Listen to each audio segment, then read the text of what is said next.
A little different message today than normal, but I think it'll be certainly of value. You know, one of the true blessings of God's way of life is the education, understanding, and the personal application of God's model of family that He teaches. All of us, no matter if we're married or not, are introduced to familial relationships the way God has intended they be structured. These fundamental principles that govern our human family structure are meant to be practiced, honed, if you will, by us today, and they're meant to be put into practice in our lives so that in the future we can use them to empower the spiritual family's growth. Many in the millennium and billions upon billions in the second resurrection will need to learn God's way of family structure and how it operates. Many of us in this room have been married for a number of years. All of us who I think own vehicles understand that we want them to run as intended, and in order to get them to run as intended for the long term, we need to give some periodic maintenance to keep everything running correctly.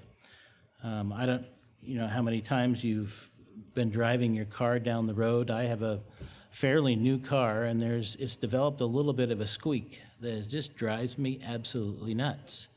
You buy a new car, you don't think a squeak should pop its ugly head up until 7 or 8 years down the road, you know. But it's like that for us. We're used to driving our own vehicles, and every once in a while a new sound will kind of rear its head, and your mind just zeroes in on that sound. And before long, that sound may turn to worry or concern, and before long you're before a mechanic or someone you know that's good at dealing with mechanics of cars, and you try to figure out what that issue is before it strands you alongside the road, right? And so in that same fashion, in the spirit of a tune-up, I'd like to talk about marriage today. And today I thought I would just simply walk through some of the steps I take when I'm counseling a couple for marriage. I want to do this in hopes that it just gives us a personal cause maybe to fine-tune our own marriage. And for those that aren't married, there are some good physical and spiritual analogies to be had in the message today as well. So you're not off the hook, you can't go to sleep. One of the tried and true workbooks that have been available to ministry, whether in this church or in other churches, has been Before You Say I Do. And it's been revamped here a few years. I know I've seen some older copies of it with some pictures on there of bell-bottom jeans and big feathered hair and those kinds of things. The book's been around a while, but it has been kind of revamped a little bit. It's written by Norman Wright. It's been, again, updated to be a little more modern in its language, but its format has been really used extensively by the ministry through the years. One of the questions that couples that are counseling for marriage will be asked right from the get-go in chapter 1 is, do you believe marriage is a contract? Why or why not? Do you believe marriage is a contract? Why or why not? Now, it's interesting to hear people's response. We ask these questions because we want, we want to be certain that the couples that are going into this that their mind is framed by the right context, by the right principles. No one should ever enter a personal binding agreement without completely understanding what they're agreeing to, of course. The other reason we go over this material early, because when the couple's standing up in front of the family and friends, their hands are clammy and shaking, their minds are probably pretty clouded with a bazillion different things going on in their mind. The last thing they listen to is what the minister's saying. And so the minister, pastors, counselors, they try to go through these things ahead of time so that they can affirm what they're agreeing to, because when they actually ask the questions, when they're up in front of everybody, you get the blank stare and the clammy hand. So it's important that we walk them through a lot of these things ahead of time. I had the honor of being able to attend the Boyd's wedding, and really appreciated that. I thought the people that helped out at the wedding were nothing short of heroic, considering the heat, but I didn't see a lot of frowns. Everybody was smiling and having a wonderful time, and it's no small feat to pull off a wedding in general, but to do it under those kind of heat conditions was just wonderful to see all hands on deck in that regard. I will say I was sitting there watching the ceremony, and I pick on Sonia and Noah a little bit. I was sitting there watching the ceremony and listening to Frank Dunkel, who was performing the wedding, and listening to his questions and seeing both of their faces. And as I suspected I would see, was a lot of wandering eyes and a lot of thoughts going on in the head, and I bet very little of really drinking in what Frank was saying. So this premarital counseling is important. We know those are highly emotional times.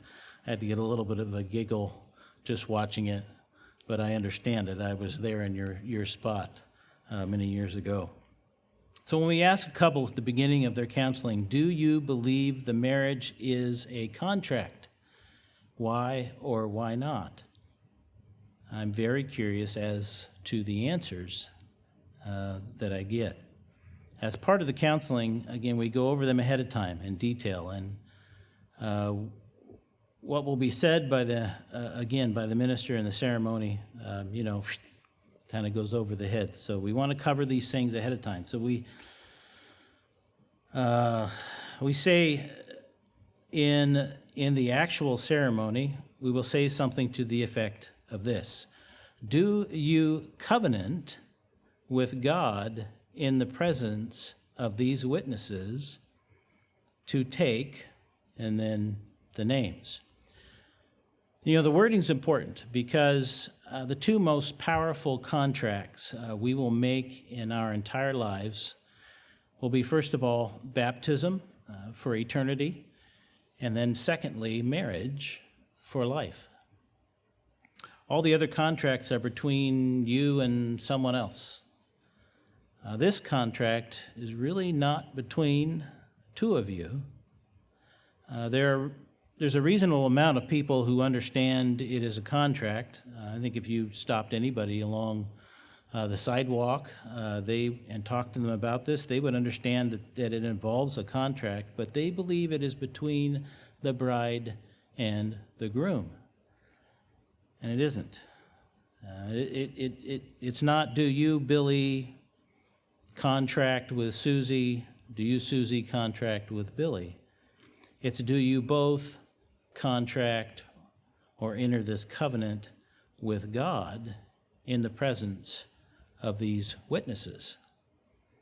So however many are in attendance then become a part of this contract the couple is making with God concerning their devotion, their marriage to each other. And those people in attendance then having witnessed their public commitment to God. So this is our beginning point in a look at the foundation of marriage. Then the counseling moves along. I'll quote some of what is in the book here. It says, marriage is a relationship between a man and a woman intended by God to be a monogamous relationship. Marriage is intended to be a permanent bond by which many human and relational needs are satisfied. The need to love and be loved, the need for deep friendship, the need for sharing and companionship, for sexual satisfaction, for children, the need to escape loneliness. Marriage ought to be a bond of love, reflecting the love Christ has for his people. A bond of sacrificial love, where a husband and wife have become one flesh, a union, unity. So let me ask you this question. What was the first observation that God made of Adam and his state? What was the last thing Adam did before God made Eve? Well, he named the animals, right? How did they come before him? God paraded them before Adam 2 by 2. What did God say to Adam right before he brought all the animals before him to name? Genesis 2:18. God was going to teach Adam something through his creation. He often uses his creative power, the things that exist that he's created, to teach us proper lessons. Genesis 2:18 is very familiar with this, and the Lord God said, "It is not good that man should be alone. I will make him a helper comparable to him." So God's providing a teaching moment for Adam. Then God causes Adam to sleep. We know that. He creates Eve from Adam by using one of Adam's ribs. And when Adam awakes, we're not given much narrative, are we? Boy, we would love to be a fly on the wall during those moments. I'm sure that those were moments where God the Father even got some smiles during those times. But we know that Adam calls Eve woman because she was taken from man. But then before Genesis 2 is finished, we're given a second piece of foundational information here. Who is told to leave? Who is told to leave? In Genesis 2:24 it says, "Therefore a man shall leave his father and mother and be joined to his wife, and they shall become one flesh." So who is God instructing here? Well, at that time when, from that time forward, society was more tribal. Young men didn't leave the family. It was quite the contrary. It was not only expected, but for the survival of the family and the sustaining of generational inheritance, having sons to pass along the land, and with it, all the responsibilities that family leadership and providing for the extended family was passed on normally to the oldest son. That heavy responsibility was placed on his shoulders, and that son stayed and learned as much as he could from his father, so that when his time came to lead, he could do it seamlessly. It was not uncommon for dad and mom, when they got to the age where they could no longer handle the physical rigors and demands of providing for the family and extended family, and they'd moved into a smaller home, maybe at the back of the property, and the eldest son and his family would then take the reins, moving into the main home. So when God, through Moses, in verse 24, says, "A man shall leave his father and mother and be joined to his wife," it's not so much addressing a geography or a distance, but the leave and cleave part is addressing a frame of mind. It's speaking to becoming one flesh, becoming one unit. one family unit. You know, when Tina and I were dating to be married, we had met each other at the feast in Reading in 1988, and in '89, she left Northern California to move up to Portland, and she was all of age 19. She took a bit of a risk on a young man who, believe me, was not fully prepared to be a husband or a father, for that matter. She traded everything she knew, all her friends, physical security, all her comfort, to move up to Portland and take a chance on me, take a chance on us. I didn't properly value that decision and how hard that decision was at the time. Over the years, I've become more appreciative of what it took for her to make that decision.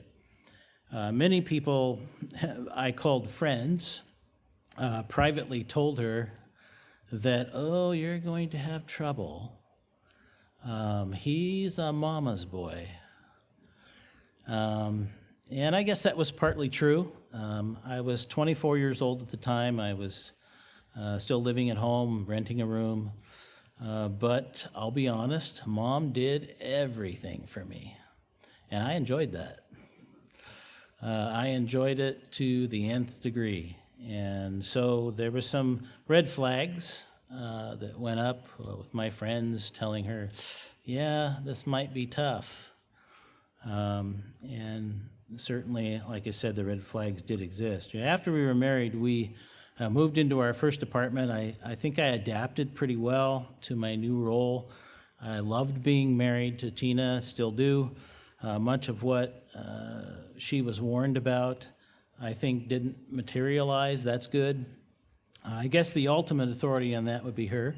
It did materialize in one specific way, and I think I've shared this a little bit with you before. It became a real source of contention early on for us. Mom's whole world was about how things were going for me. I was the baby. I was her last.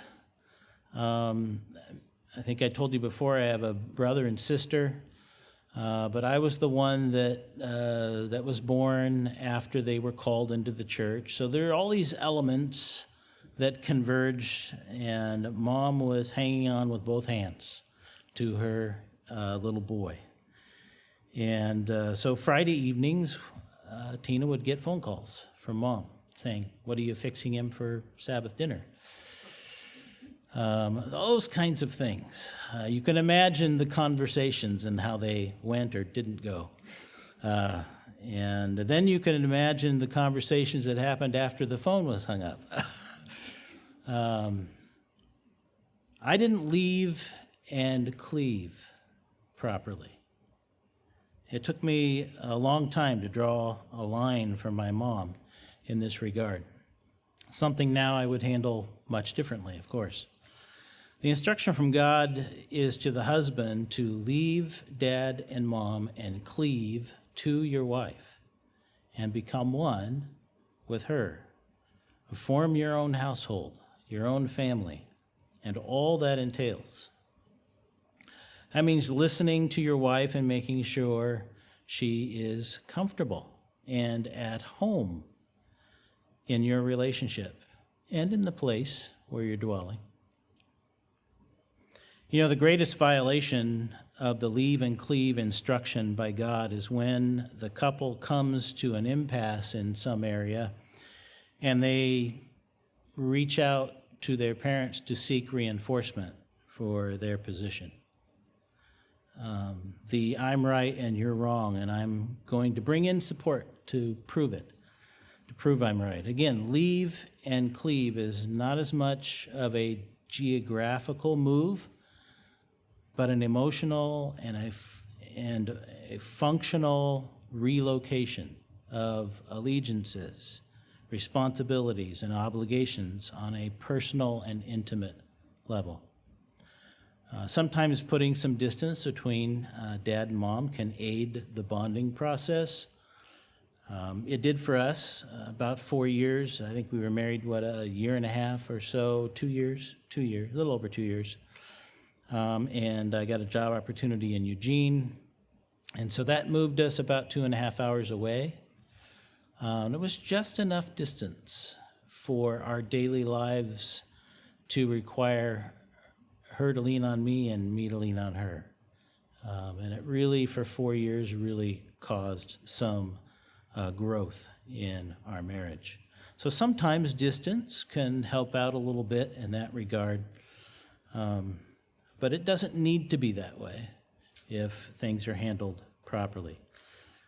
Now, I realize today I'm speaking to more grandparent age crowd than I am young couples, and the responsibility to adhere to this principle as taught by God applies to us as well, and how we deal with our kids, making sure that we're not holding on too tightly and that they get out and they be able to establish their own families and relationships. Those are easy to say, but very hard to do, as we know. The challenge for us as parents who have invested an endless supply of everything we have and are into this young lady or this young man, it's just hard to turn that off. And, in many cases we don't turn it off, but we have to govern it. We have to provide some self-control. Logistically, functionally, in an agrarian society that Moses, the author that we read in Genesis, was addressing there, this was most likely even a more difficult challenge back then, as families stayed together and worked together. It must have been quite a challenge.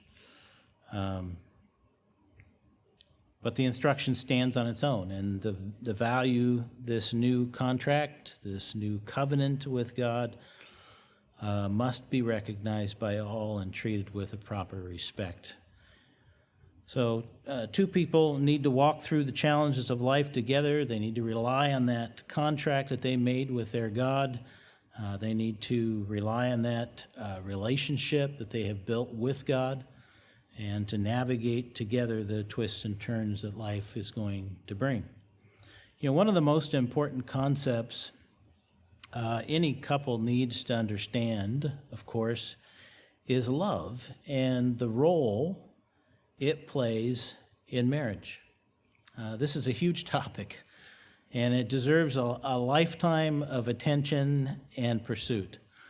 And, we won't spend a lot of time on the love topic here. When you talk about love to a young couple counseling for marriage, it can carry with it a host of different meanings. And it's much different than if you talk to an older couple about love. I remember, I think I shared with you, I remember my father coming over to my house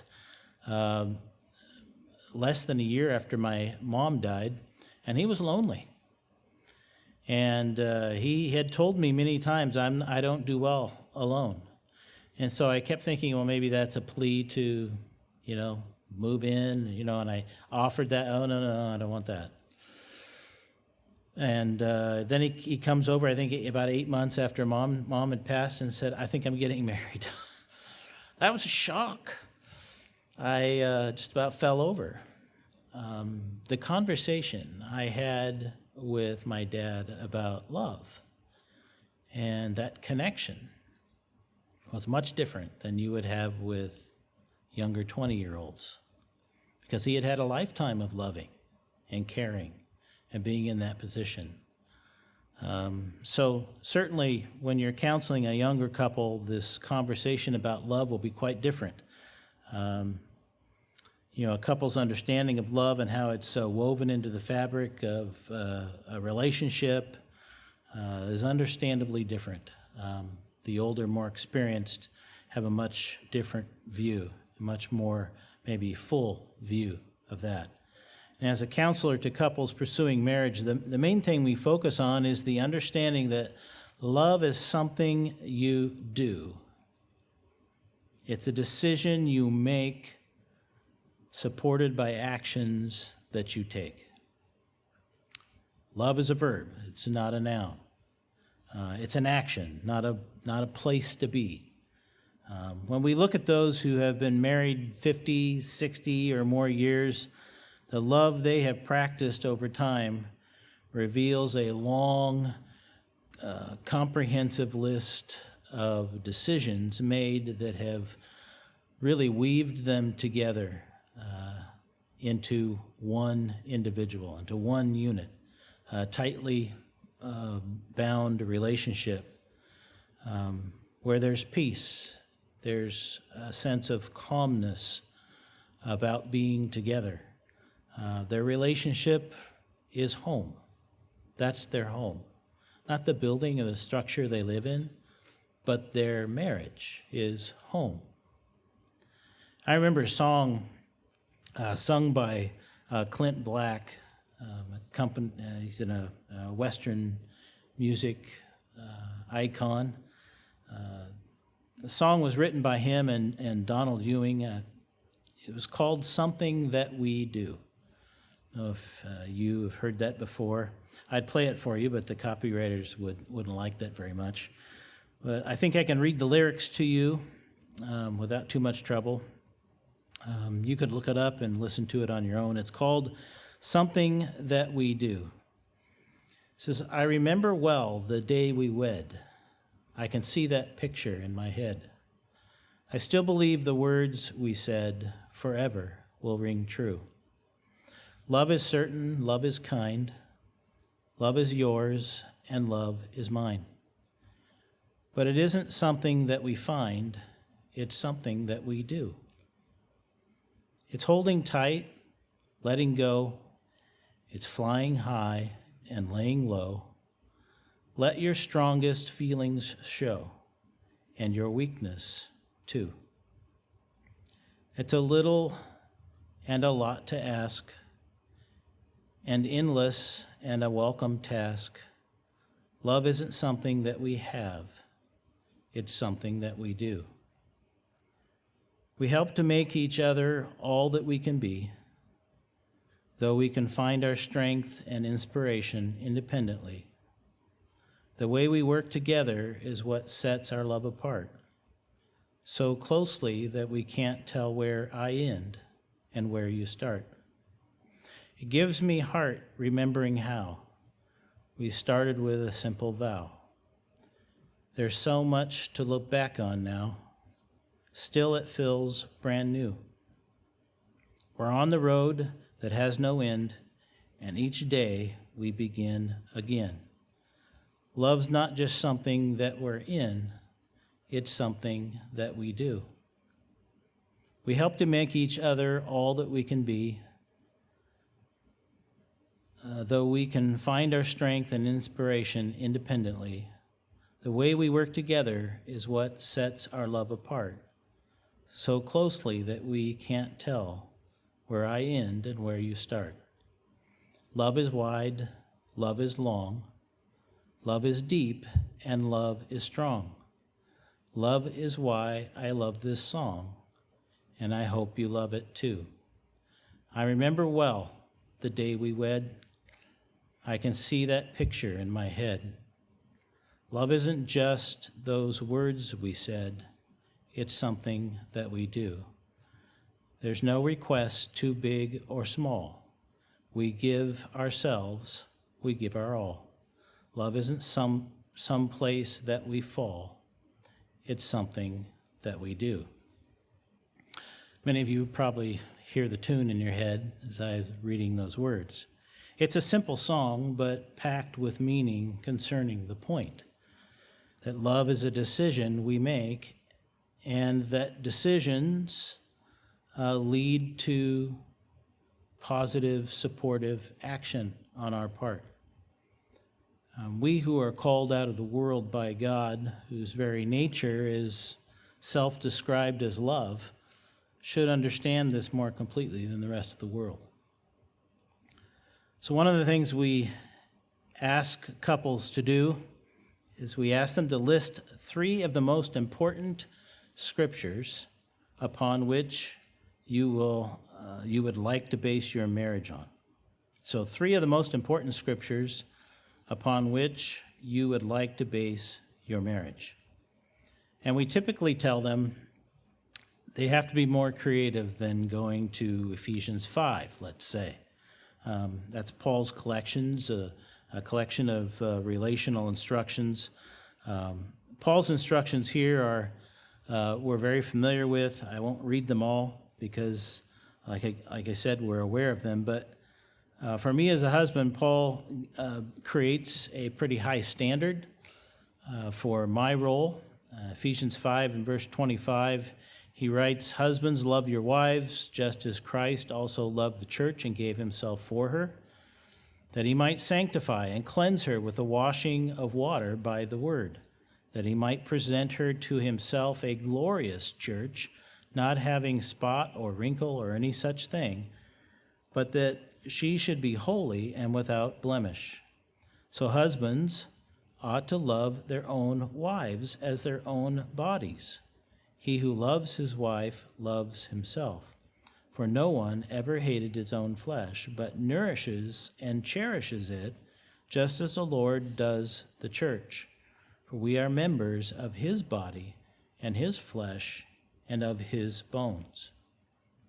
You know, Paul's words go back to Genesis 2, bone of my bone, flesh of my flesh, right? He's calling to mind that verse. We've been made from Christ, and he cares for us with the same care he would give himself. Remember, God has given all things to Christ, and therefore Christ considers all things ours in him.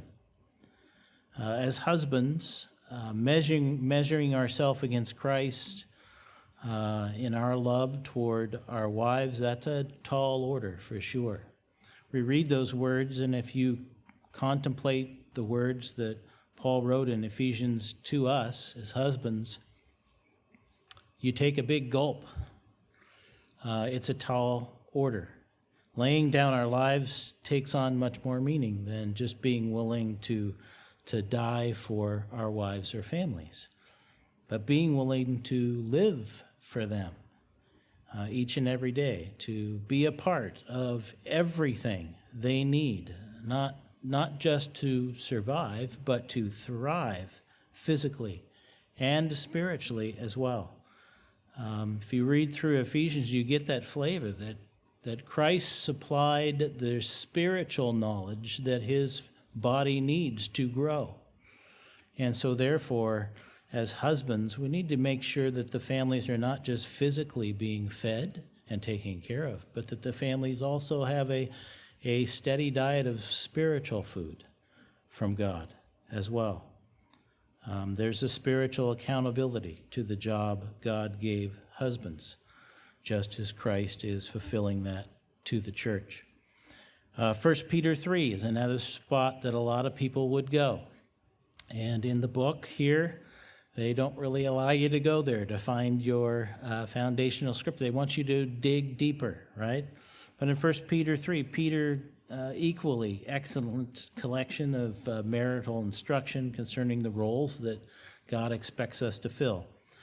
His instruction in verse 1 through 6, where Peter talks to women about concentrating on adorning themselves inwardly, accepting of their calling as wives, and working on beautifying their heart and their gentle spirit, not worrying about the outward part, but more about the inward part, right? Using the gifts of that they've been given to discipline their conduct and to add their important part to the marriage. And then in verse 7, husbands are reminded they are heirs together, and that there is a godly expectation that we learn to understand and honor the role, with a kicker that our prayers could be hindered if we do not learn to understand and honor the role that our wives play in our marriages. I found over the years my prayers have been much more effective when my prayers are outward and not inward. I don't know about you, I receive a lot more answer to prayer when I'm praying for people, other people, and when I'm praying for my family than I am praying for myself. The other common place for couples to go is 1 Corinthians 13, of course, a love chapter. It's a good place to study and compare oneself to what attributes God says love represents. So if we make all these verses off limits to who we're counseling, they still have to put down their three most important scriptures to build a marriage on. Some might point to the relationship that really has nothing to do with marriage, at least directly, but speaks to a beautiful, loving commitment. Remember in the book of Ruth, how Ruth promised and made that commitment to her mother-in-law. And I'll just read Ruth 1, verses 16 and 17. Ruth said, "Entreat me not to leave you or to turn back from following after you, for wherever you go, I will go, and wherever you lodge, I will lodge. Your people shall be my people, and your God, my God. Where you die, I will die, and there will I be buried. The Lord do so to me, and more also, if anything but death parts you and me." So there might be some that I would counsel that would pull out that particular inference and occasion to say, that's the kind of mentality I want to build my marriage around. You know, in essence, this was the message Tina was giving me when she moved up at age 19. This was a statement our daughter-in-law Caitlin was making to our son Brandon when she threw everything she had in her car days after Brandon left ABC to come home. She threw everything in her car, and if it wasn't for the fact that Brandon was flying, she might have beat him to the doorstep. In essence, that's what she was saying to Brandon then. So we say, list for us 3 scripture verses you would like to base your marriage on. To help their minds begin to work in the right areas, we might read Matthew 7, verses 24 through 27. We're familiar again with those passages. Christ said, "Therefore, whoever hears these sayings of mine and does them, I will liken him to a wise man who built his house on a rock. And the rain descended, the floods came, and the winds blew and beat on the house, and it did not fall, for it was founded on the rock." So this book is a book of lists. It guides couples to gather a wide swath of information so that they can think about those and talk about them as a couple. And it's all with the purpose of making sure that 2 people can agree upon the basic godly principles upon which a godly marriage is to be built upon. So next, we would ask the couple, list what you believe are 10 firm foundations or ingredients on which will go into making a solid marriage relationship. Now, if the couple, again, is in their early 20s, this may be a little bit of a challenge. The older and more experienced will be able to fill out this list fairly quickly and easily. So we're looking for quality on this list. We're not looking for quantity. It wouldn't be surprising a young couple only came up with 4 or 5 or 6 maybe. But again, quality is what we're looking for, not quantity in this list. If you're single, this still can apply to you. As you think in terms of your covenant with God and the foundational stones in place that you deem are immovable to that relationship. If you're married, this is a great exercise to go through in terms of what those 10 foundational stones that the structure of your marriage has been built on. And are they solid enough to help you weather the storms of life? In the spirit of, what I said at the beginning, your periodic automobile maintenance plan to keep your car on the road and working, well, maybe crawling underneath the house and checking the foundation to see if there are any needs. Sometimes the ground sinks a little bit. Maybe one of the foundation pillars is not able to do its job. Maybe outside forces, maybe water damage, maybe bugs, those kinds of things. I know I'm building a physical picture here, but you get the inference that it's not a bad thing to crawl under the house and take a look every once in a while and make sure that the foundation that you believe is there and functioning correctly and is working the way it should. How long's it been since you have examined the foundation of your marriage, circled around on those things together and talked about them? I'll share 3 examples. Hopefully you can come up with more. One of the most important yet challenging principles is put each other first in life. Put each other first in life. Now, I say this is challenging because the landscape of life is constantly moving and shifting, isn't it? And it's moving for each of you independently as well.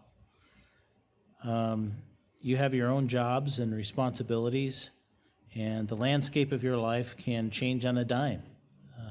It can happen very quickly. You view things differently by nature of how God put you together. You likely come from different family backgrounds. All of these factors and more make this a moving target. And, I'll speak to men because I are one. One of the main problems I think that plague men in failed relationships, when you look at relationships that fail, one of the main problems that I see time and time again from the men's side of things is that women are just an addition to his collection of toys. He has a truck, he has a motorcycle, he has a boat, and she's just one more of those possessions or obligations. For men, we can easily slip into this mode without ever realizing it happened. It can be painful and an uncomfortable realization. Hopefully we're married to women that will give us that sharp elbow in the ribs to make us sit up straight and pay attention if they feel like they're being treated more as a possession than a partner, than an equal. But it can happen, and hopefully our wives have very sharp elbows when it comes to these kinds of things. It's far too easy for us as men to begin treating our wives as something less than an equal partner. Remember, heirs together, 1 Peter 3:7, remember? It says, dwell with them with understanding, giving honor to the wife as the weaker vessel, so the physically weaker, and as being heirs together of the grace of life, that your prayers may not be hindered. Finding that things in life aren't going the way you'd like them to go, maybe this is an area that needs some attention. Maybe your prayers are bouncing off the ceiling. There's been times in my life when I think I've treaded in this area. Not purposely, but maybe gotten pulled a little bit.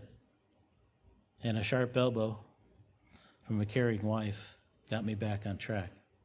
So being able to look at your spouse in the eye and say with absolute certainty that there is no one on the planet more important than you are. And to have a response to that be, I know that. That's a huge foundational piece for your marriage. Second foundational piece, communication. Communication. Now, this is a challenging one as well, no matter what the age or length of your marriage. There's a difference between talking and communicating, right? Tina and I do a lot of talking.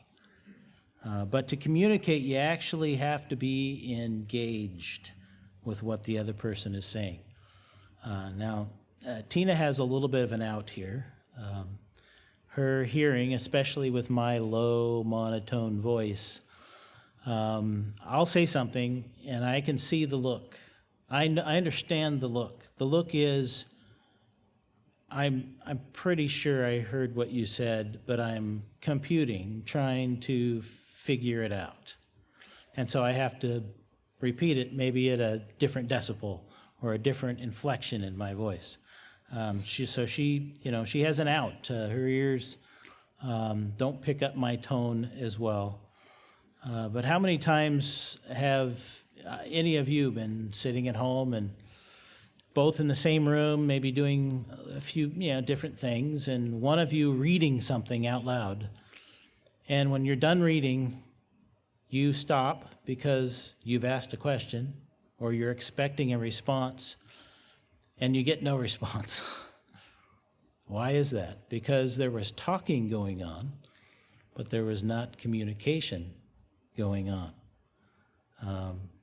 Tina and I have both of these facial expressions that we get, and hers is more or less, I didn't hear you. Mine is more or less, oh boy, I'm going to be in trouble because she said something to me I'm supposed to respond to, and I don't know what, I wasn't listening. So it's the tape playing back, hoping to catch and bail myself out from being in trouble, right? Because I'm not listening, I'm not communicating. There's just talking going on. So how often does this happen in your marriage?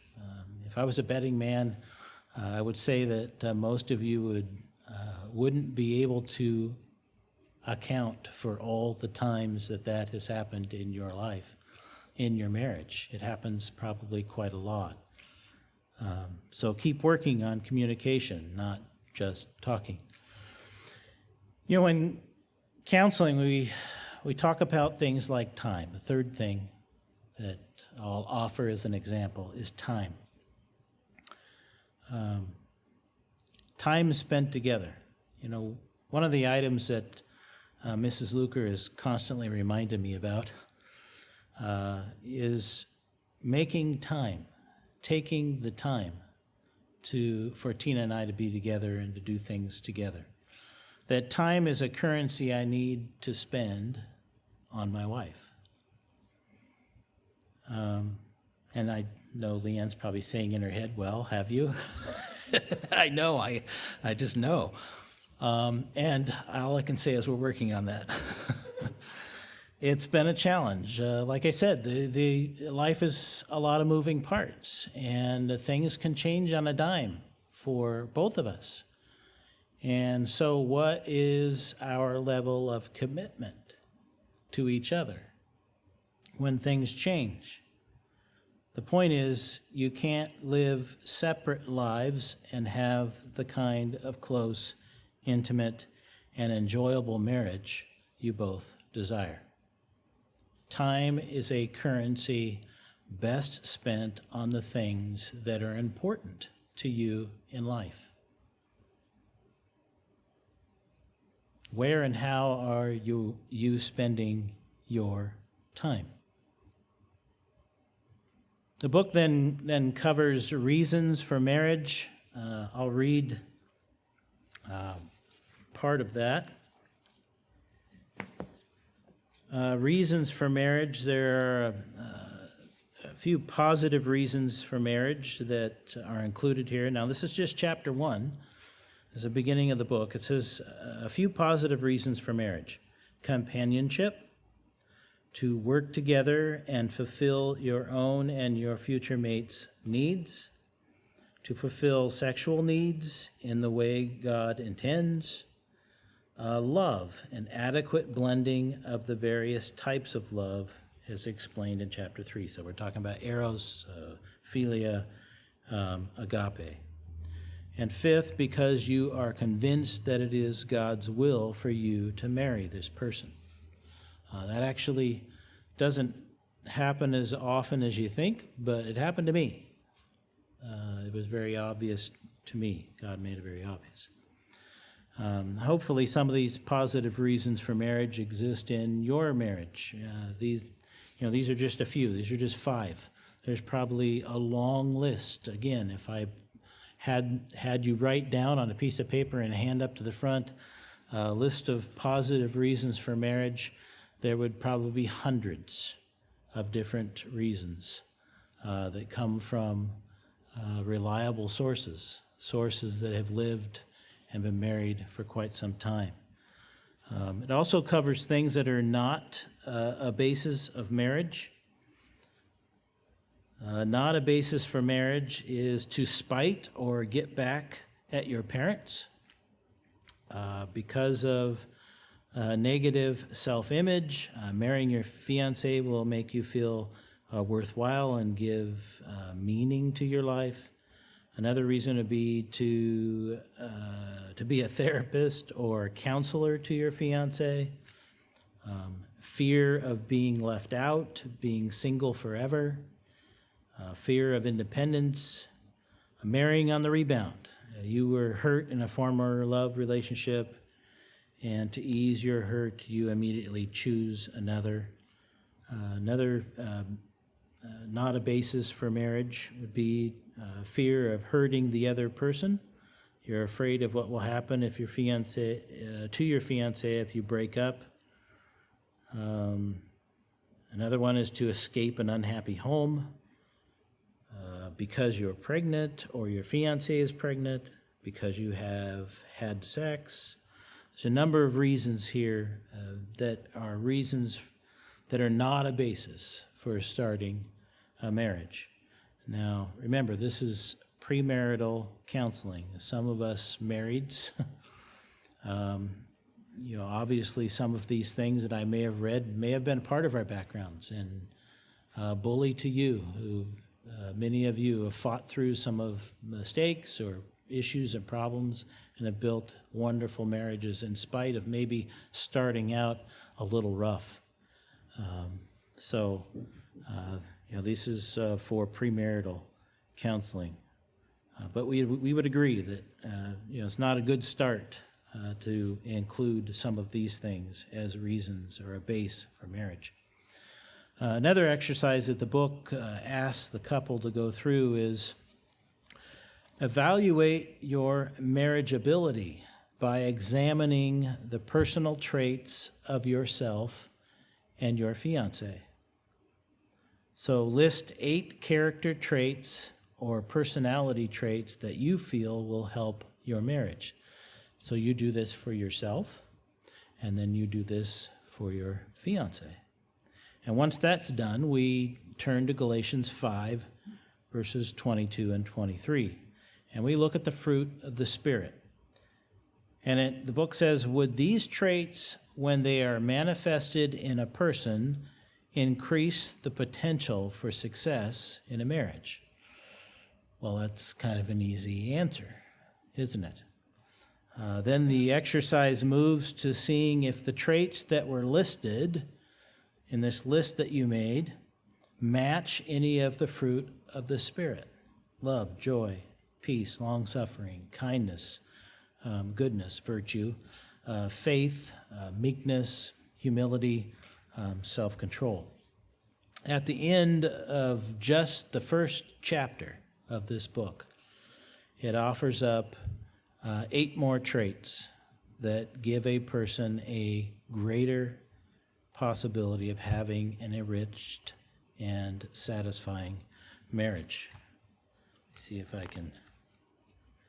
8 more traits that will add to an enriched marriage.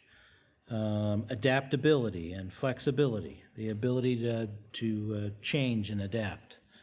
I think it's, in fact, I'm pretty positive because I've heard him say it 2 or 3 times in messages. Robin Weber coined the phrase, and maybe he took it from someone, I don't know, but I know it from his mouth. Blessed are the flexible, for they will not be bent out of shape. And that's such a true statement. We have to be flexible. If life offers one thing in spades, as we've said before, it would be that it's always changing, and the landscape is always changing. And our ability to adapt and to meet the challenges together will go a long way to bring this positive element to our marriage. Second attribute would be empathy, the ability to be sensitive to the needs, hurts, and desires of others, to feel with them and experience the world from their perspective.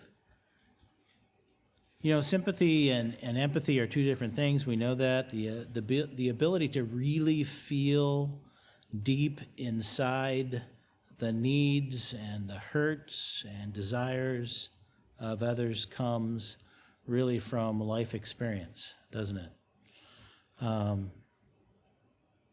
The beauty of a healthy marital relationship is that you get to compound your experience. You get to double it at least, if not more, because you're adding not only another person in your experience in life, but you're adding their families and their friends.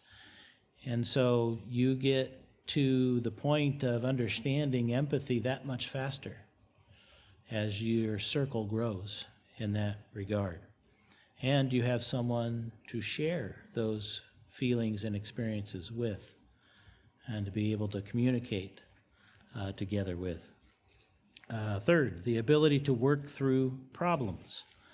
You know, when a couple's harnessed correctly, and when I use the word harnessed, where does your mind go automatically?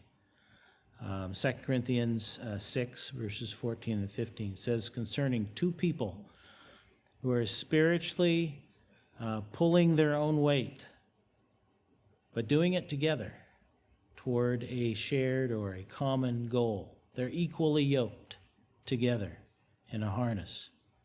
The results are exponential. They don't just pull what they could pull times two, but two together pull much more than that. It's a beautiful thing to see in marriages and in families and in congregations. There's no such thing as a marriage without problems. There's no such thing as a family or a congregation without problems. The ability to work through them is a godly trait, and it is such a benefit for us to have the Spirit of God on board and then be able to work together in a marriage to pull against all the things that are happening in life and to get accomplished what we need to get accomplished. Fourth attribute is the ability to give and receive love.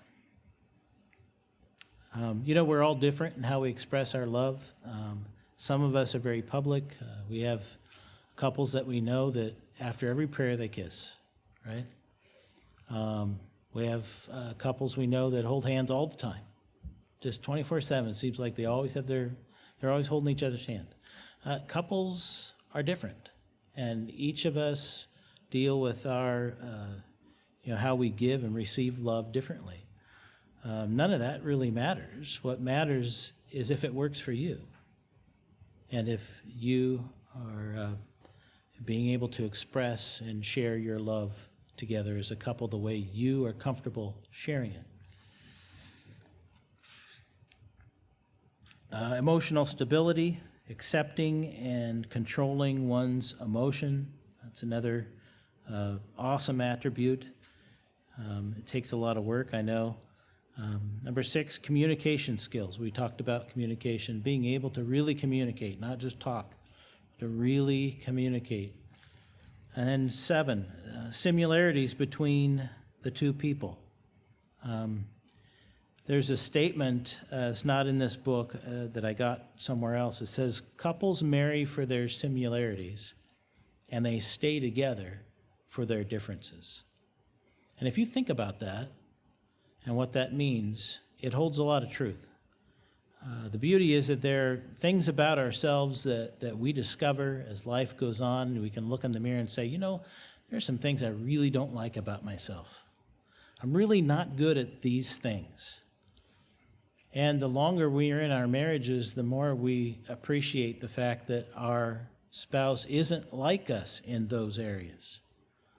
And if we're matched really well, there will be areas that we really are terrible at that our wives or our husbands are really good at. And we learn as we pull together, right? We learn that one can pull a little harder in those areas than we can and make us better people.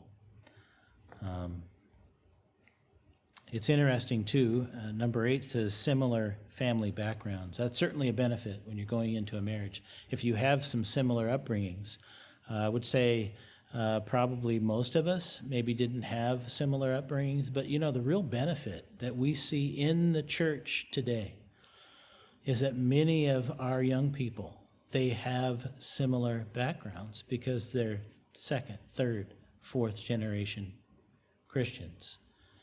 They've been in the church, their families are in the church, and they've been there a long time. And so there's a lot less for them to overcome when it comes to family background. What a blessing that is to our kids, having that opportunity. And so, having similar family backgrounds and experiences can be a powerful tool to helping our marriages to get off on the right foot. For those of us that obviously didn't have that in common when we were married, it certainly added some wrinkles to our early married life, and probably still does at times. Like I said, what a blessing if that doesn't exist, if there's just a lot of similarities. So for those of us who have been married for a while, we no doubt recognize that the growth in these areas over the years, as I've talked through this, your mind has gone there. God has a way of allowing life to bring us improvement and education for our good. The goal for all of us is, of course, being better at these things each year. But we also know things come out of left field and things that we're never truly prepared for. Loss of parents, loss of a mate, loss of child. Loss of close friends, major mistakes and sins that we might make, errors in judgment, huge financial blunders. No matter the cause or outcome, a deep and meaningful marriage that has spent years in doing in love can draw on its strength to battle during these times. The beauty of a strong and godly marriage is that the character that each person has earned lives on, even through death, to benefit others as well. The character that we take into the grave with us, God doesn't allow that to go away. And it will benefit others long after we've met our death and been resurrected. That character lives on, and it lives on in those that they've left behind. To the memorial, and I said the memorial was awesome. It was be able to see the effect that both Paul and Maureen Bird had on many people. They are both gone, and that's sorrowful, especially to those that were very close to them and family. But the character that they built and instilled, and the marriage that they had together had an impact that will ripple way, way on into the future, the people that they know. Many of you have that same opportunity.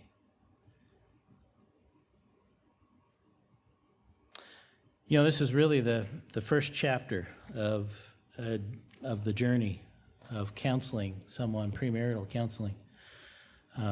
There's 13 more chapters to go, and we'll cover many, many other things when when I'm counseling someone for marriage. My focus today was to share with you some engaging material in hopes of maybe sparking an oil change, a checkup, a tune-up, if you will, for those that have been married a while. Go back and revisit some things. Make sure the foundation of your marriage is founded on the things that are right and that you both agree on. And for those that are not married, with your spiritual thinking hat on,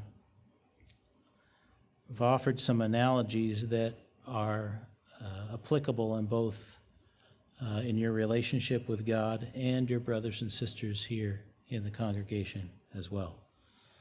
So, like I said, in the flavor of a tune-up, I hope you take the opportunity to tune up your marriages.